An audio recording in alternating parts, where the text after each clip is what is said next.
How to end a conversation. Number one, when they won't stop talking, make it sound as if it's you who's holding them up. For example, you say, all right, I'm gonna let you get back to it, or I'm gonna let you go. You're making it sound as if they are just as busy as you are and that you're respecting their time. Number two, close the loop. That means whatever you started talking about, you're going to come back around and finish it with. So if we first started talking about family, no matter where the conversation goes, you're going to end it talking about family. For example, you could say, well, I'm glad to hear the family's doing well. I look forward to seeing you again soon. And number three, if you were the one who initiated the conversation, instead of waiting for that awkward space to leave the conversation, just act as if you're checking off a list. For example, you can say, well, I just wanted to come by and say hi, or I just want to come by and see how you're doing. I'll see you around. So try that and follow me. You have a remote employee uniform? Hi, my name is Beverly. I'm a Chief Operating Officer, having scaled operations for over a decade, and I'm a CEO too, and I'm going to empower you. So let's get into the tip. Here's one thing that folks won't tell you. Perception is absolutely reality, and that includes when you are remote. And what folks don't understand is that when you are remote, you actually almost have to zhuzh it up a little bit more. And if you are somebody who works in an environment where everybody is constantly with their cameras off, hold on a minute, because I know some folks who have those environments and then got caught up when the camera suddenly came on. A remote employee uniform is something that looks polished, looks put together, no matter what time of day it is. Can be comfortable, can be colorful, whatever it is you want. But it's your uniform that you wear that signifies not only to yourself, but also to somebody who could see you online that you about that business. Because I can't tell you how many times I've done virtual interviews where somebody is wearing a t-shirt, y'all. And you might think, well, that was an interview. They shouldn't have been wearing that. Yeah, okay, fine. But how about at the workplace? I've had this happen where we had a special guest that came onto a meeting and literally half the team was in sweatshirts, t-shirts, whatever, but they were dressed to the nines. And guess who they were super interested in chatting the most with?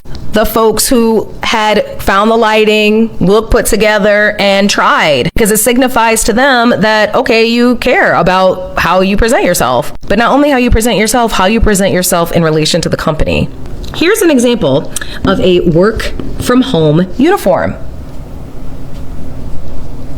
You see it? Now, I found some turtlenecks that I really like in jewel tones because that's my color palette. I wear jewel and royal colors.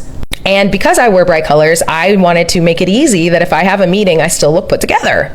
And listen, I don't need to know what y'all be doing on the bottoms, okay? But at least for me, I wanted to make sure that I always look polished. And a turtleneck is a really easy way for me to do that. And not only that, but turtlenecks come in different sleeve sizes too. So I have quite a few of these because I automatically feel and look put together when I'm on a virtual call. And you pair it with a nice earring. These are from Koi.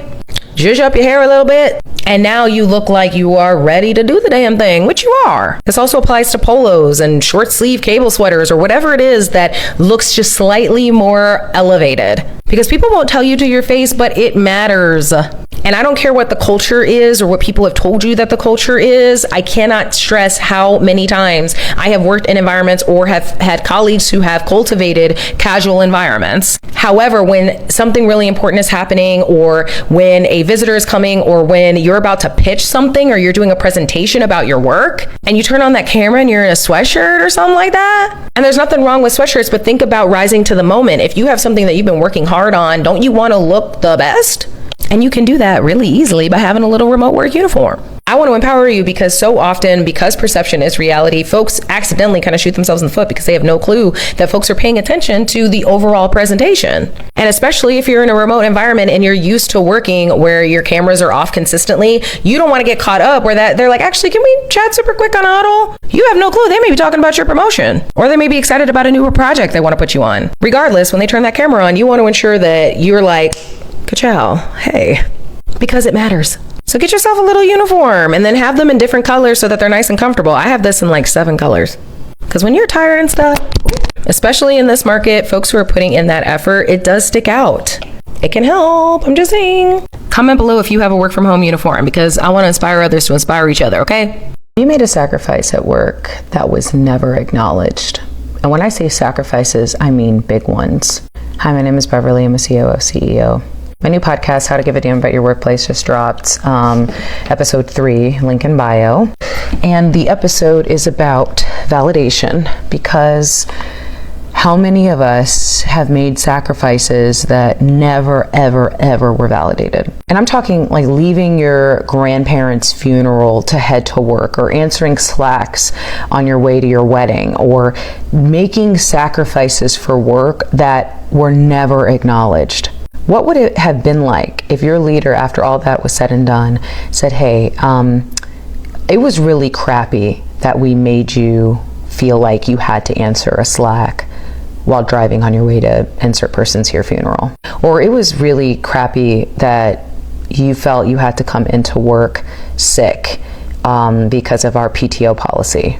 Or I feel terrible that you had to drop your kid off with a neighbor because you don't have childcare support and our attendance policy prevents you from being late X amount of times.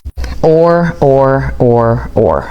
There's so many examples where this has happened, and I think about the times in my life where this has happened and nobody comes back to you. Nobody says, hey, like, that actually wasn't our best moment, especially when we knew why you were away. And I've had many leaders in my career tell me that the first thing that I need to yeet if I ever want to be a senior leader is the level of care that I have for my teams. Like, I've had leaders tell me to my face, yeah, if you want to be a C-suite, like you can't be giving, customized notes, and you can't be like sending flowers to people when their people pass. You can't be doing that. People will take advantage of you. People will this and people will that. And have employees in my life not treated that kindness well? Sure. But leaders, why should we make the staff that haven't treated us poorly, haven't taken advantage of us, haven't demonstrated that they don't care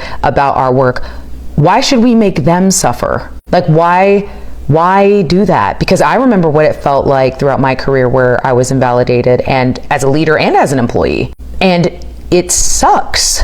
It sucks. It would have been amazing if somebody had said, hey, it wasn't okay how we handled when X happened, or hey, it wasn't okay. But because so many leaders have been invalidated themselves, there's no room for it because they weren't given the grace, so they're not giving the grace. And that's what this episode's all about. So head to my link in bio to listen. Thank you for being a part of the community, and let's validate the real sacrifices that people make every day just to try to keep these jobs, okay? Hey, real quick lawyer tip.